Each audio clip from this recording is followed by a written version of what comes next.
Elə şey olur, evdə hamını yığıb aparsan qaynana qalında. Hello kızlar, bugün TikTok'ta gördüğüm bir akımı kaynanamdan çekeceğim. Hala hazırsan. Xalam hazırda, hər vaxt, hər zaman gəlin imtahandan keçməyə hazıram. Bir görüb sualları. Ne kadar inciyərsən, əgər sənə bir həftə zəng eləməsəm. İncimərəm qızım, niyə inciyirəm ki? Zəhlər çox gəlir mənə.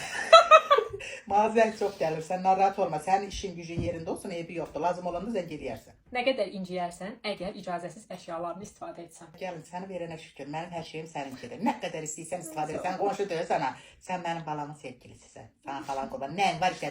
Oğlumu da vermişəm, sən halal eləmişəm. Hər şeyim də sənin, hala xoşunasın. Ne kadar inciyərsən, əgər bayramını təbrik eləməsəm 8 Hə, Mart. bax, orada inciyərəm. Orada inciyərəm, gəlin. Çünki mən diqqət istəyirəm. Mən sana elə oğlan verməmişəm. Sən elə şeyə diqqət istəyirsən, bilirəm. İndiyənə qədər həmişə də zəng eləmişsən, çox sağ ol, üzün ağ olsun. Amma, hə, bax, orada inciyərəm. Ne kadar inciyərsən, əgər siz uzaq yoldan gəlsəz, ac, susuz, gəlsəz görsəz ki, evdə heç nə yoxdur yeməyə, çay da isti deyil.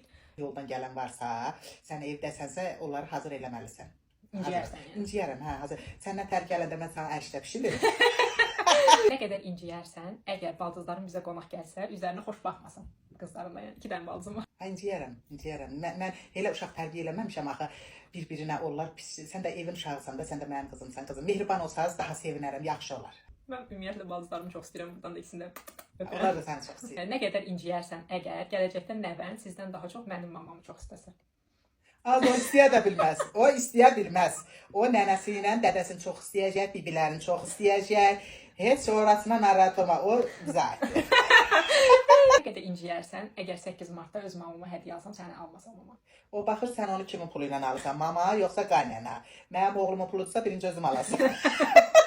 Düz deyirəm tamaşaçılar. Bax oradan oy verin. Görün harda səs cavab versəm mən qınayarsınız orada. Onu kim götürər?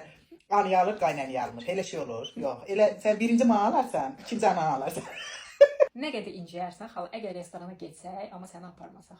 Elə şey olur. Evdə hamını yığıb aparsan qaynana qalında. Qaynana görürsən hamıdan qabağa düşüb gedir. Deyərsən. Hə, şeyəm, niyə cümləm gəlin. Qaynana hamıdan qabaq gedir, yuxarı başdan da oturur. Ha mənim kimi. Artıq 4 ildir evliyik yoldaşımdan. Mənə maraqlıdır bu 4 ildə xətrimə dəymişəm nə vaxtsa. Hə qızım, tam səmimi deyəcəm. Heç xətrimə dəyməmsən, çox sağ ol, üzün ağ olsun. Amma xırda məsələlərdə bütün evlərdə var, qaynanalar. Yola verin sən, Allah bu qızlar qoyun otursunlar, arvad olsunlar. İşiniz yoxdur bu gəlinlərlə, tək ərləri ilə yola getsinlər sevgililəri ilə də. Videomuzun da sonuna gəldik. Əgər bəyəndinizsə, bəyənməyi və bizi izləməyi unutmayın. Hələlik. Hələlik.